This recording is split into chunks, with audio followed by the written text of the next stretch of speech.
1972 সালে অ্যাপোলো 17-এর পর চাঁদের পথে মানুষের যাত্রা থেমেছিল দীর্ঘ সময়। অবশেষে 53 বছরেরও বেশি বিরতি ভেঙে আবার সেই পথে ফিরছে আর্টেমিস 2। তবে এবারের গল্পটা শুধু মহাকাশ জয়ের নয়, বরং মহাকাশে মানুষের জীবনযাপনেরও। আর্টেমিস 2 অভিযান চলবে প্রায় 10 দিনের মতো। এই 10 দিনের অভিযানে নভোচারীরা কি খাবার খাচ্ছেন সেটাই এখন বড় কৌতূহল সোশ্যাল মিডিয়ায়। জানা গেছে আর্টেমিস 2 মিশনে মোট 189 ধরনের খাবার ও পানীয় থাকবে।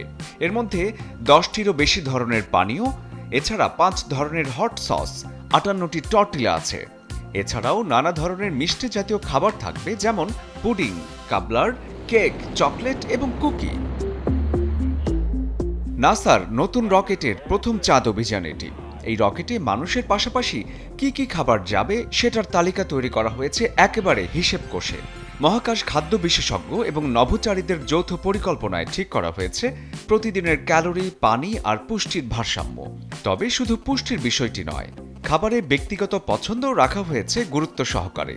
কারণ দীর্ঘ যাত্রায় খাবার শুধু শক্তি যোগায় না, মানসিক স্বস্তিও দেয়।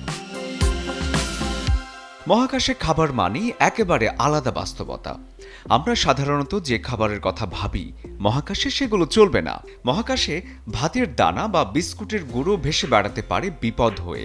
তাই খাবার এমনভাবে তৈরি করা হয় যেন ভেঙে টুকরো না হয়।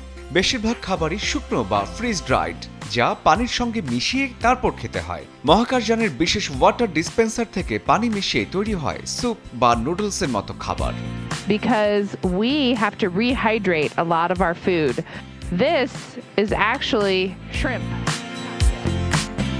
আর খাবার গরম করার জন্য আছে ছোট্ট একটি ফুড ওয়ার্মার, যেখানে প্রয়োজন হলে খাবার হালকা গরম করে নেওয়া যায়। মানে হচ্ছে রান্নাঘর নেই, কিন্তু খাবারের অভিজ্ঞতা যতটা সম্ভব স্বাভাবিক রাখার চেষ্টা আছে। সকালের নাস্তা, দুপুরের খাবার আর রাতের ডিনার, এই 3 বেলার জন্য সময় আলাদা করা আছে মহাকাশের ব্যস্ত সূচির মধ্যেই। প্রতিদিন সর্বোচ্চ 2টি পানীয় পাওয়া যাবে, যা হতে পারে ফ্লেভার ড্রিঙ্ক বা কফি। পৃথিবীর সাধারণ পানি নয়, একটু ভিন্ন স্বাদের পানীয়, যাতে একঘেয়েমি না আসে। এই মিশনে প্রথমবারের মতো একজন নারী, একজন কানাডীয় এবং একজন কৃষ্ণাঙ্গ নভোচারী অংশ নিয়েছেন, যা ইতিহাসে নতুন মাত্রা যোগ করেছে। চাঁদের পথে এই যাত্রা শুধু বৈজ্ঞানিক সফলতা নয়, এটা মানুষের অভিযোজনের আরেক নতুন গল্পও বলা যায়। পাশাপাশি মহাকাশে বসে খাবার খাওয়ার এক অনন্য অভিজ্ঞতা, অনেকটা হাওয়ায় ভেসে ডিনার করার মতো। শরীফুল হক, চ্যানেল 24।